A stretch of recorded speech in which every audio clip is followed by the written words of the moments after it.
The following is a presentation of the Fairfax Network.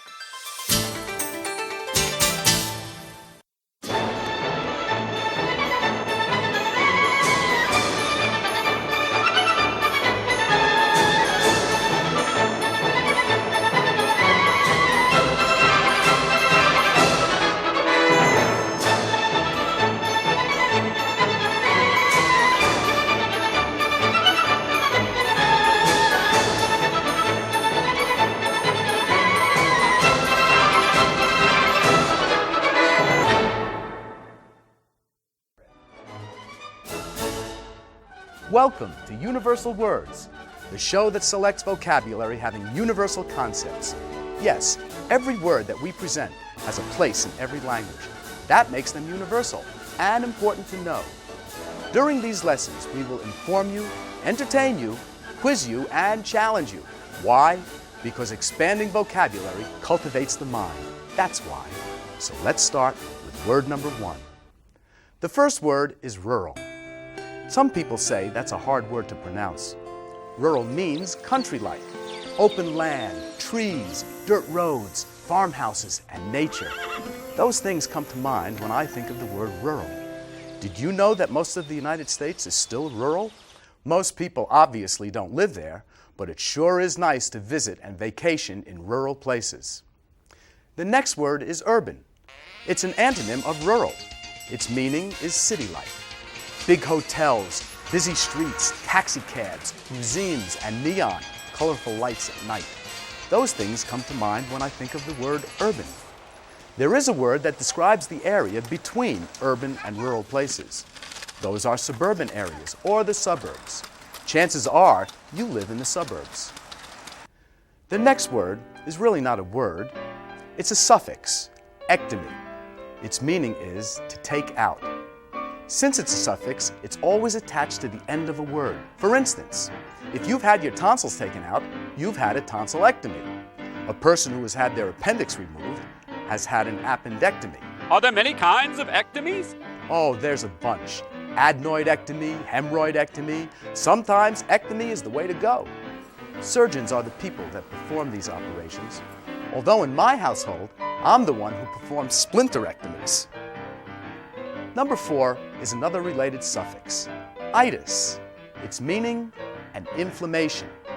If your tonsils are inflamed, you have tonsillitis. An inflammation of the bronchial tubes is bronchitis. Older people get an inflammation of the tendons. You got it, tendinitis. Sinuses? Sinusitis. There's meningitis, appendicitis, arthritis, and many others. So let's not inflame matters and move on to the next word. The next word is anatomy. Its definition, the study of body parts. Let's take a look at some body parts.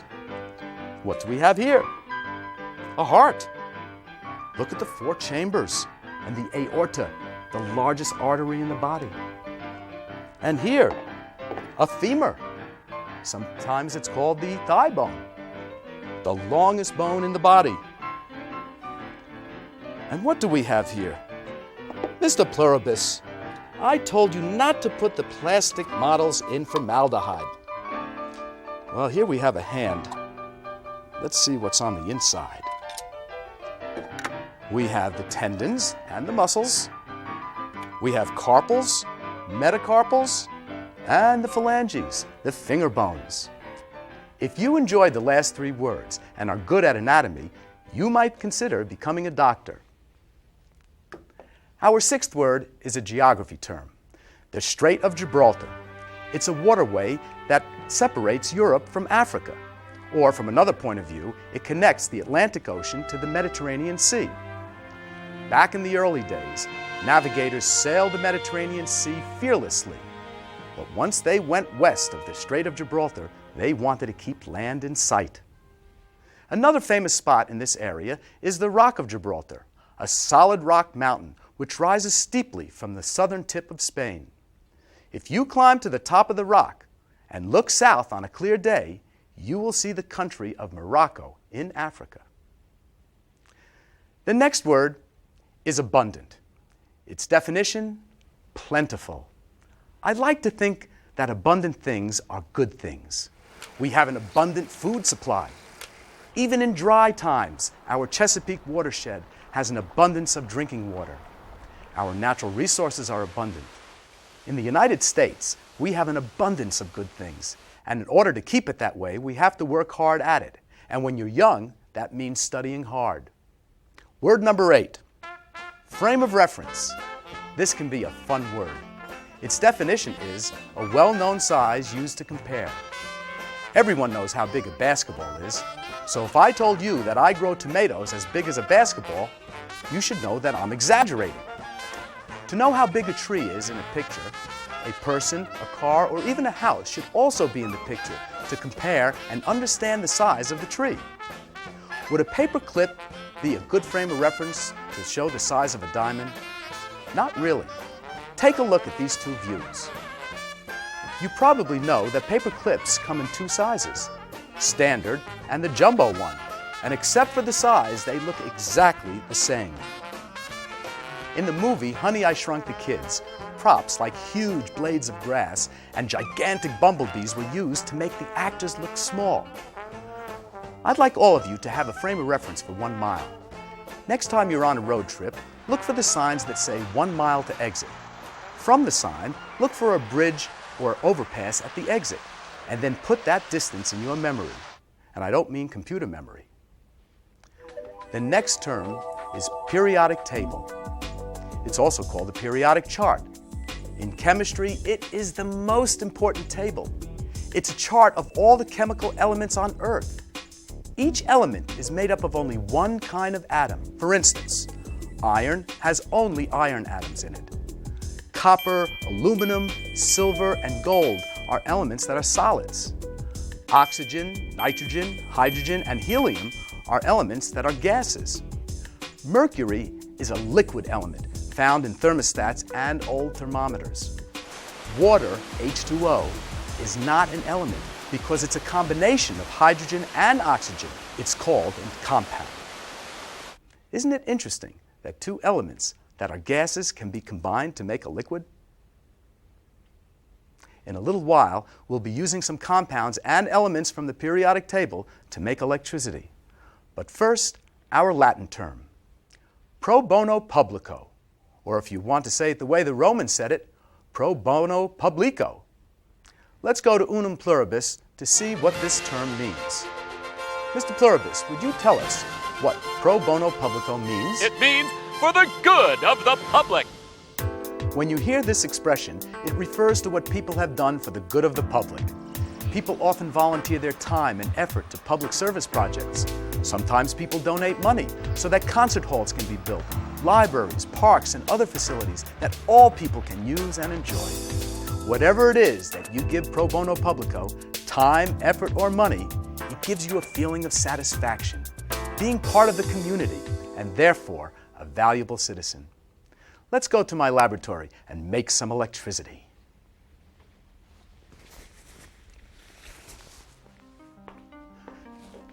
Come on, 1812. Come on, you're gonna love this one. There you go. Now just watch, don't interrupt. Today we're going to make electricity using compounds and elements found on the periodic table. The first element is copper, nice and shiny, Cu on the periodic table. The next element is zinc. Now this is called a galvanized plate, which means it's a steel plate coated with zinc. The next element, chlorine, 6% solution. And salt, NaCl, sodium chloride. We will need water, which is H2O. You're all familiar with that. And now the other supplies that we'll need is a 1.5 volt motor, a motion indicator, 2 glass rods, which will separate our metal plates, a couple of rubber bands, alligator clips. And these are called alligator clips because they say it looks like an alligator. We have our basin to put our solution in, so let's start. We'll take our H2O, and we're going to put some salt in. That should be enough to make this a good electrolyte, which means it's going to conduct electricity very well. Doesn't take too long to mix it up. And we'll put this in the bin, in the basin.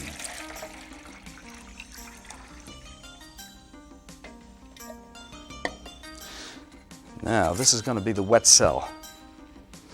We're going to put down one of those plates and put 2 glass rods on top of it.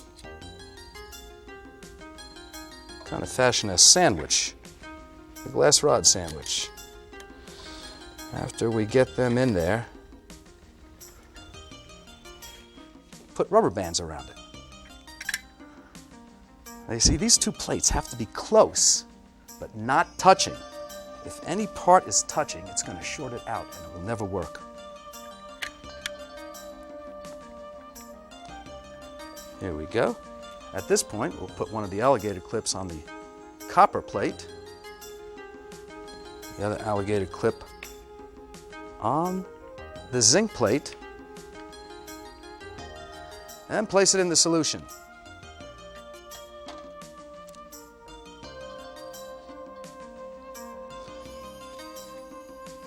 Now we're going to take our motor and place the motion indicator on it.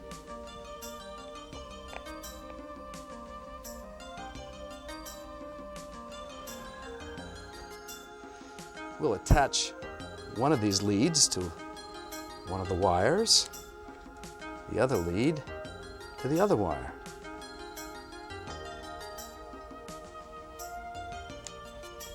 And now for the science. We're going to add this chlorine. The chlorine will react with the zinc on the galvanized plate. When that happens, electrons start flying off, hundreds and thousands of them. It goes right to the copper and then directly to the motor. Let's see if it works.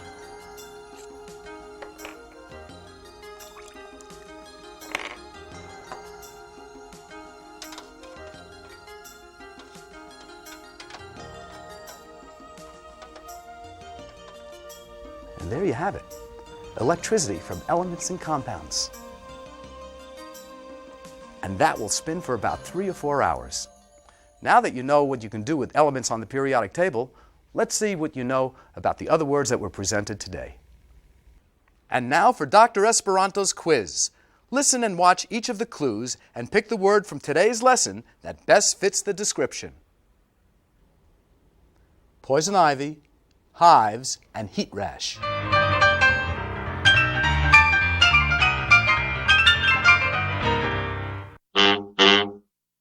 Itis. Matter menu.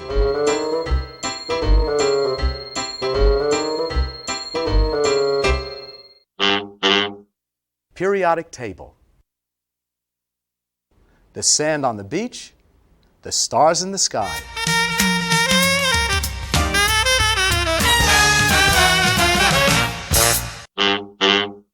Abundant. Elevators, escalators, and a concierge.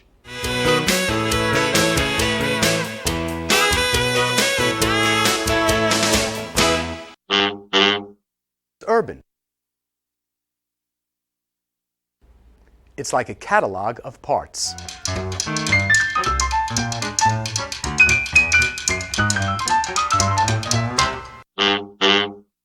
Anatomy. Neighborhood watch and adopt the highway programs.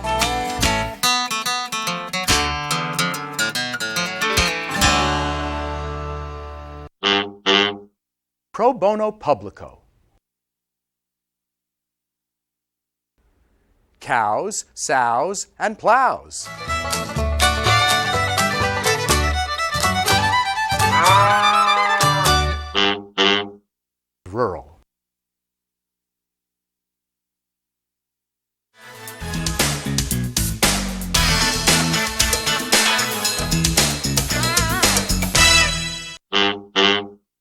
Strait of Gibraltar.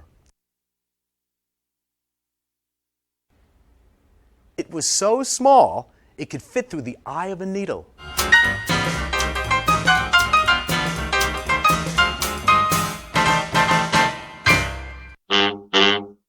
Frame of reference. Did you know that 83% of fourth graders have pulled out a tooth in school?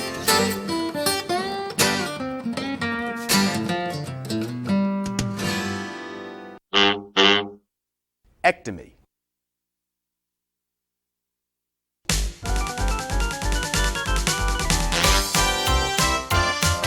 Now it's time to pick two contestants from our studio audience for Cognition Corner.